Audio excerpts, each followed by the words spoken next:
So, coming up, we've got our next keynote. This is going to be introduced by Professor Jon Keating, who is the Sedleian Professor of Natural Philosophy at the University of Oxford. Welcoming Professor Jon. Round of applause, please.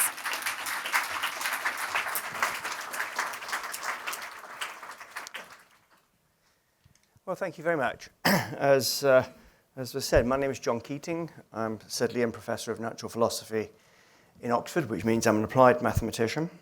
I'm also one of the vice presidents at the Royal Society, and so I'm part of a healthy entourage that's come across from Carlton House Terrace. It's my great pleasure to welcome and introduce the Secretary of State for Science, Innovation and Technology, the Right Honourable Michelle Donelan MP. Michelle's remit includes oversight of science and technology across government, the R&D budget, and skills and talent. She also brings experience as a former minister for higher education and universities. So I'd like you to please to join me in welcoming the Secretary of State, where she'll provide her reflections on the strategic importance of mathematics and mathematical sciences across the UK and the government's strategy for mathematics. Michelle, you're most welcome.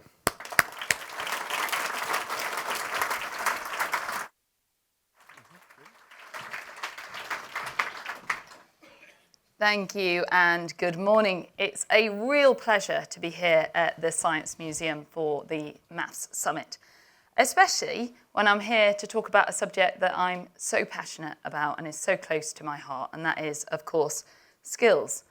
Almost a decade ago, I made my maiden speech to Parliament, and I talked about education as the key to anyone achieving their dreams. I spoke about the need to modernise our education system, helping to prepare our young people with the skills that they need to start and grow businesses, create opportunities and seize opportunities, and play their part in tomorrow's economy. Back in 2015, the drive for improved maths education seemed to me like one of the most important things that any government could do. At the time, not everyone agreed. Some wanted to criticise us for focusing too much on rigorous maths and English-based curriculum. Looking back now, though, I have no doubt that the choice was the right one. If anything, maths seems even more important than ever before. In 2015, technologies like AI, quantum, and nuclear fusion seemed like pipe dreams. Now they are realities, powered by mathematics. They are already reshaping our society and our economy at a fundamental level. And they do so, and as they do so, mathematics becomes less and less a subject in our textbooks and more a tool that is empowering us to solve real-world problems, some of which we thought could not be solved. So, as Secretary of State for Science, Innovation and Technology, it's no surprise that I put skills right at the top of my to-do list. Earlier this year, I set out 3 priority areas to grow our science and technology economy and to make sure that we become that science and tech superpower that we are on a mission to be. And I said I wanted our innovative startups to have access to the support that they needed to scale up and to stay and succeed in the UK. So that was number 1, scale up. Number 2, I said that I wanted to create regulations that encourage those businesses and innovators to innovate safely and responsibly rather than tangling them up in red tape and burdensome bureaucracy, or as I like to say, regulate to innovate.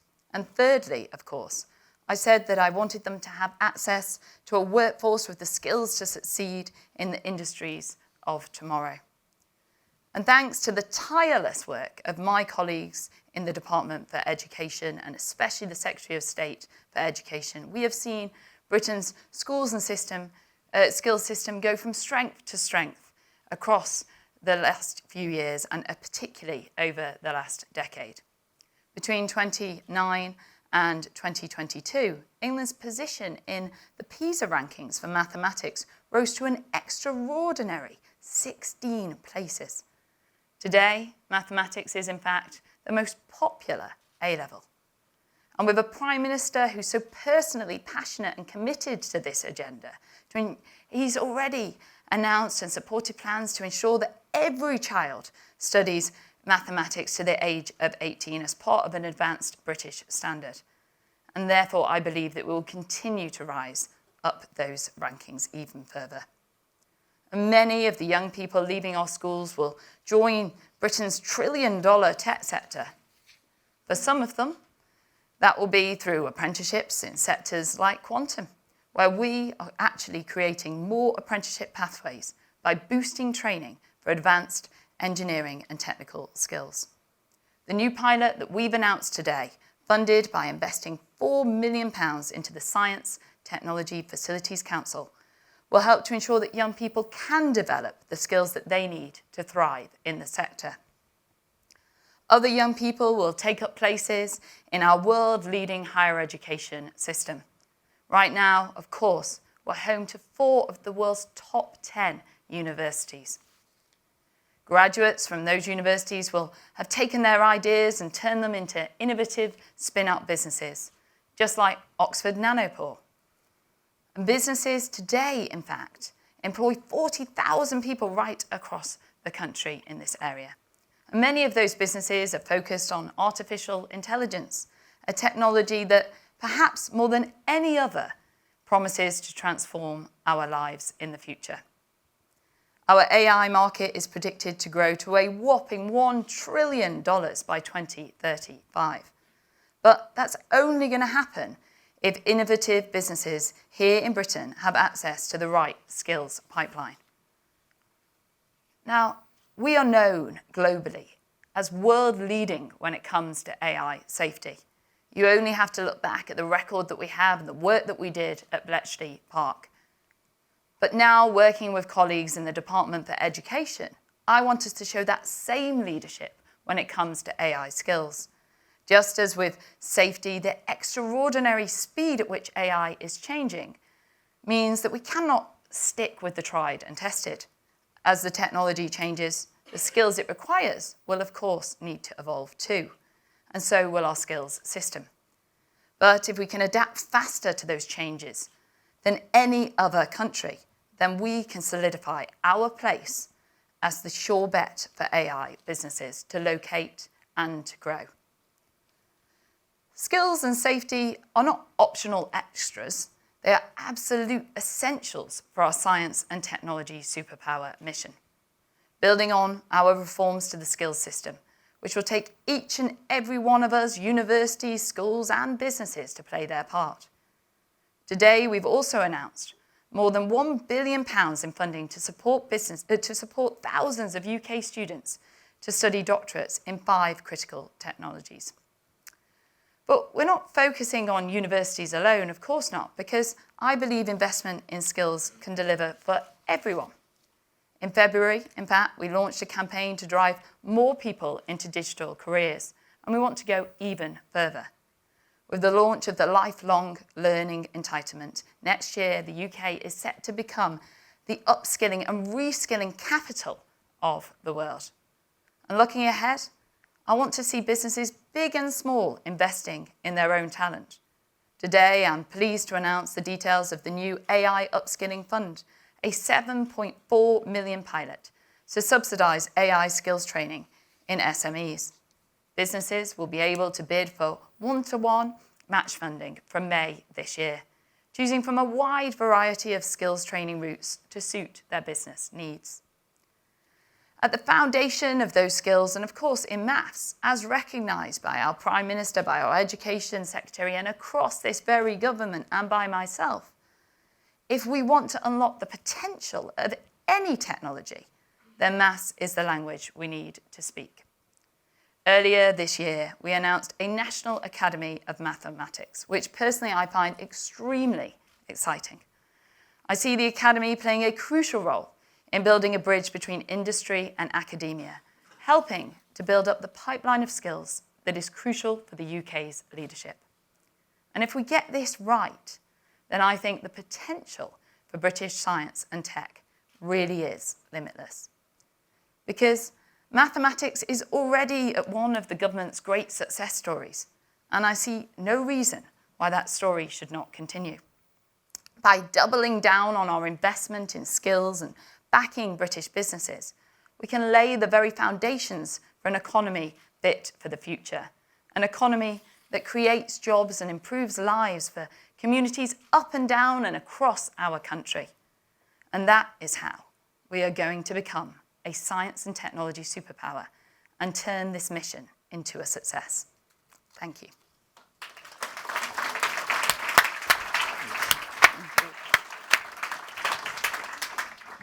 Well, thank you very much indeed. Thank you. Wonderful to hear such passion for mathematics and for development of skills. Let's start with skills, because I know that's a particular interest of yours. The skills pipeline starts at school. What needs to change in education, in your opinion, so that we make the most of the opportunities of which you've spoken? Yeah, so I think by having the advanced British standard as well, we keep more of those opportunities alive longer. If you speak to the Prime Minister, he will say that in our country, we narrow too quickly and too early. So those doors close to people. And we know that stereotypes play a part in people's assessment of different options. And if they close doors off too early, they will limit their chances. So I think what we need to be doing is making sure that we are providing the right role models, providing the right information for our career system, which is what we're doing, and keeping those opportunities alive for as long as we possibly can before they need to then narrow those options. And that's something that the Advanced British Standard will do. And fundamentally, the main thing, though, is raising standards in our school, which has been the mission of this government, a successful mission. Back in 2010, there were only 68% of schools that were good or outstanding. Now I believe that figure is 87% and rising. And we've had a particular focus on English and maths as key foundational skills to unlock the rest. Wonderful, thank you.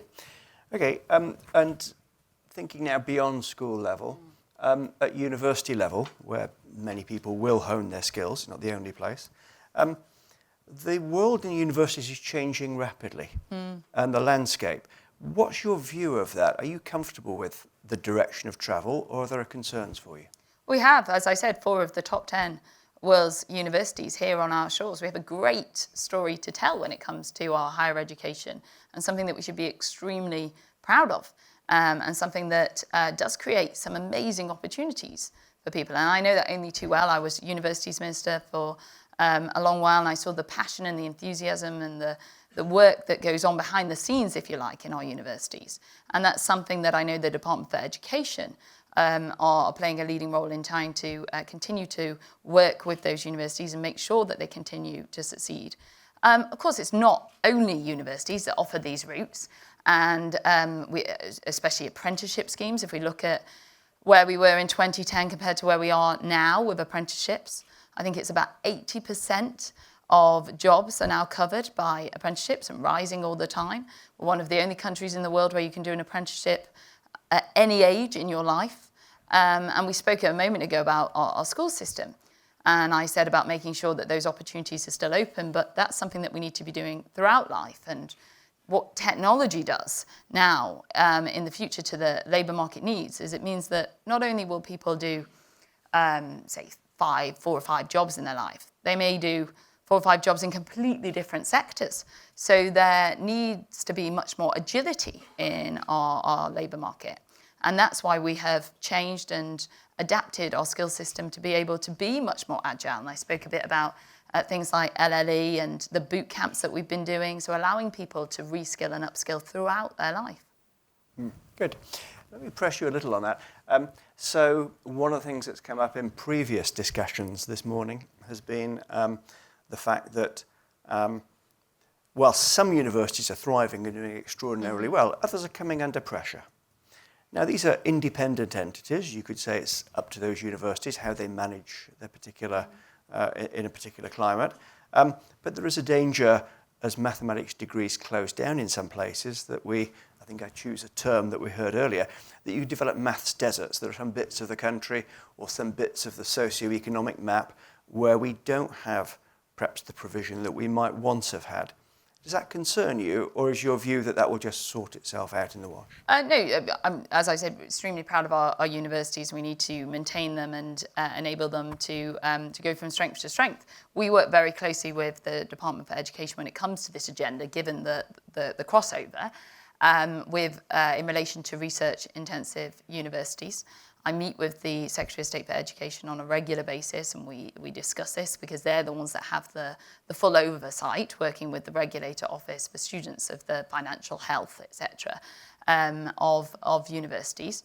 But of course, we want our universities to continue to flourish. They play a key role in making sure that we have that skills pipeline to be a science and technology superpower, both training our own people and also attracting young people and students from across the globe. Good. Okay, thank you. Changing tack a bit, to what extent does the government see mathematics as underpinning or crucial to developments in industry, in particular AI? Yeah, so I'll have to tell the Prime Minister I've been here today, but I'm sure he'll be quite jealous because if you speak to the Prime Minister about this agenda, he is so passionate and he believes that it absolutely underpins and unlocks all those opportunities. And I think it does. And when we look at technologies like AI that are rapidly evolving, it's the fastest emerging technology that I believe we've ever seen, you need some core skills. And having competency in maths really does help unlock your abilities to not only work in that sector. The reality is that when we talk about all these technologies, we're not just talking about the people that are going to work exclusively in the tech or science sectors. Our future way of life will be changed by these technologies, and we'll all have to be able to utilize them in our daily lives and in our working environment. And having key competencies, especially in maths, will certainly help with that. Mm-hmm. Of course, many of these developments in AI have sprung from mathematics and ideas and statistics that are decades old. And one of the things that's often said about mathematics and statistics is that one develops ideas that maybe take a long time to come to fruition. How do we protect that infrastructure so people can still have the thoughts and develop the ideas that may be important in 10, 20, 30 years' time? Is there a risk that we rush for gold and leave behind people whose jobs are to think the quiet thoughts? No, definitely not. I think I am of the view that we should be embracing technology in a safe way. And that's at the heart of our agenda when we look at what we're doing on AI safety in particular. But if we didn't have the thinking power behind that, then we would certainly fall short. And that goes back to your point a moment ago about why our universities are so important, but also why it's so important that we're setting up this National Academy in mathematics as well, that I think won't just be important domestically, but will also send a massive signal around the world as well as to the importance we place on this agenda. Mm-hmm. Good. And a lot of this will rely on a curious balance, perhaps a different balance to that in the past, of investment, perhaps more investment as a balance between public and private. How do you see that playing out? And how can we encourage more of that? In terms of more investment into technologies? Or yes, in mathematically related technology in particular. So as a government, we have set a target, which we're now delivering on, of 20 billion into R&D. That's more than any government in history has spent on research and development. So in a way, we're putting our money where our mouth is. We set up a whole department dedicated to this. And part of my job is making sure that all the money that we're spending across government on R&D is actually adding value and is strategic, and that we're working in a coordinated fashion. So definitely the state has a role to play in terms of this, but we need to also be attracting and channeling private investment too. And one of the things that I've spoken a great deal about, which is one of my 3 top areas of priority, is around scale up. And we are shifting the dial on this one. We used to be known in this country as really good at startups and not as good at scale-ups. That is changing because of the reforms like the Mansion House reforms, like the LIFT scheme, the fact that we're investing in venture capitalist fellowships, the list goes on. And then the other area is around regulation and making sure that we have the right regulatory environment to encourage investment here in the UK. Wonderful. Okay. Turning to training of doctoral students, I think I heard you announce something very important there, which was it £1 billion investment? Yeah, so it's 5 new CDTs, which will complement, we have 65 then in total, and they are in areas related to mathematics. Wonderful. So I don't think we'd heard this detail before. This is so interesting. We're here while policy is being announced. So there's 65 CDTs and 5 new ones in mathematics. Well, related to, yes. Related to mathematics. Of course, mathematics underpins or feeds into many of the other CDTs that are there. 5 out of 65 is either a large number or a small number, depending on which audience you're speaking to. Is it the case that mathematics is now so embedded that there are mathematicians going to be trained in lots of the other CDTs? Or is it the case that mathematicians haven't made their case strongly enough? I think that this is a positive move by a government that gets this agenda and has made sure that we're investing in this area in the future pipeline going forward. Like you said, the whole point of what we've been discussing is it is a foundational skill. So no matter what you're actually studying, it is useful tool to have and unlocks your abilities. So the interplay is across the board with all of the CDTs, whereas what we're saying is this is game changing, if you like. So we do need to be investing more in this area. Well, we certainly heard a lot already about this morning about the role that mathematics plays in quantum. I'm assuming that some of these other CDTs are in the quantum space. Is that the case? We've already got some areas there, yeah. Okay, very good, very good. Okay.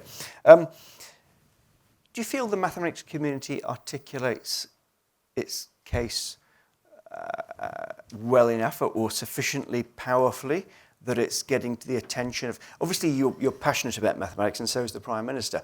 Are we making our case well enough to people who are well disposed to listening to it? Absolutely, and if you weren't, we wouldn't be delivering as much as we are, and that is a result not just of our policy officials. It's actually a result of active conversations and working with different people and stakeholders that have suggested things like the National Academy of Mathematics was actually an idea that was put forward to me. So bottom up, if you like. And certainly, I think that you're definitely doing a good job at getting your voice heard. Good. Well, perhaps this meeting and having today this is part of this. Yeah. Isn't this wonderful? So the Maths Academy, what are you hoping to see from that? What are you hoping that it will deliver? And how will you measure its success? Yeah, so we put out a call for evidence on this, and we're just about to come back to that publicly, and then we'll launch the bidding process. We've dedicated £6 million to it, and we want it to be a long-term endeavour that complements the existing academy network. We felt, having had those conversations and this idea being proposed to me, that actually when you then look at it, there is a gap that does need to be plugged. And when somebody alerts you to that gap, you think, why has nobody done that before? And so we therefore decided, let's do it. And I think it will make a big difference. And it needs to make sure that it focuses on mathematics across the entire age group. So it's welcome to this community that we have a Secretary of State, that we have a Prime Minister who seems so engaged with mathematics. And very good you've come here today. And we have someone from the Labour Party as well. What's your long-term vision for this? What do you hope where will we end up with all this injection of enthusiasm and money? Well, we strongly believe and are going to ensure that we become a science and technology superpower by 2030, and making sure that we prioritise mathematics as a foundational skill and a skill that can unlock that is incredibly important, both for our ability to be at the forefront of innovation, but also in terms of our ability to have the businesses in the industries of tomorrow and the technologies that we've spoken about, and for people to go about their daily lives in the changed world that we will be living in as technology develops and things become very different. When we think about how transformative things like AI are, when you look back just a few years ago, ChatGPT couldn't even string a sentence together. Now it has the ability to pass the bar and pass medical exams. That's just one tiny example of the rate of change that we're seeing. And so we do need to be making sure that people have the skills, therefore, of which maths is absolutely pivotal. And that's why we're going to continue to invest and focus and prioritise on this area as a key way that we get to be a science and technology superpower. One of the 10 pillars in our framework is, in fact, skills. So becoming a science superpower is a great ambition, and one can only applaud that. It's going to be difficult. What do you see as the main obstacles in the road to getting us there? I see it less as difficult and more as doable, but that's just because we're focusing on delivery. And we're already one of the world's top 3 tech sectors, over $1 trillion. We have a leading life science sector. We are leading the way in many ways in engineering, biology, and in quantum. We have some world-leading companies. We've identified, I think, the right 5 critical technologies. We're supporting our scientific community, and we've obviously rejoined Horizon. Are there going to be challenges along the way? Absolutely. But we have a plan as to how we get there, and that is our science and technology framework. So the key is to stick with that plan, and I think be as transparent as we possibly can in terms of updates as to our progress, which will also mean that we stay on track. We've already done one update report to mark the year anniversary of the department, and we'll be doing them at least annually, highlighting where we are and the areas that we need to focus on. Because this isn't just, the reality is the government is the facilitator, the enabler, but the people that are actually going to get us to achieve this aim are everybody in this room, and the scientists and the researchers and the technologists and everybody in businesses in that area. And we are just enabling and facilitating and driving that forward. Mm-hmm. So you mentioned this focus on core technologies. Are there ways that you think the mathematics community should change its perspective to fit in with this agenda? Or are there things we should be doing to align better, or are we well aligned already? No, I think you're well aligned. So those 5 critical technologies include things like quantum and AI, and that's just the government's way of making sure that we're being strategic and focused, and making sure that we are working with bodies like UKRI and being clear on which areas we think are going to really drive and power our economy tomorrow. That's not the limit of our work or the limit of our ambitions, absolutely not. But I think it's good for a government to be strategic. Mm-hmm, mm-hmm. So we're coming near to the end of our time. I've got my eye on the clock there, which it's hard to miss, actually. But even someone with my eyesight can't fail to see it. We've talked quite a lot about responsibility and the responsibility for promoting mathematics, for encouraging mathematics, for unblocking pipelines, for ensuring that people develop the appropriate skills. And there's a balance here between the community taking responsibility for this, for government taking responsibility, and for perhaps industry and the private sector. Do you see any one of those taking the lead? Are they all important? And if so, how do we facilitate them talking to each other and maximising the potential for what we all want to achieve? Yeah, I think it's a really good point. And I see my department as your department. I often say that because, as I said a minute ago, it is going to be the scientists, the technologists, the businesses in this area that actually get us to be a science and technology superpower. We need to be removing all the obstacles, helping enable and support and listen. And one of the first things that I did when I was appointed Secretary of State was made sure that we were getting outside external expertise into the heart of our department. So people that had been in the labs literally a week ago or in businesses, so that we had that current level of thinking, especially in areas that are moving so quickly. And also, I've been making sure that we've started a process of getting civil servants out into the field as well on secondments. And that two-way exchange of information, I think, is particularly important so that we can collaborate on this agenda and move forward together. One of the things I've tried to do, and I sort of pride myself on doing, is lots of engagement as possibly could to make sure that we're making policy in a way that is actually going to deliver and make a difference. Splendid. We have 10 seconds to go, so I think we've landed this very successfully. So it remains just in those 10 seconds to thank you very much again for coming. We really appreciate it. We know it's a busy day for you. Please join me in thanking the Secretary of State again. Thank you.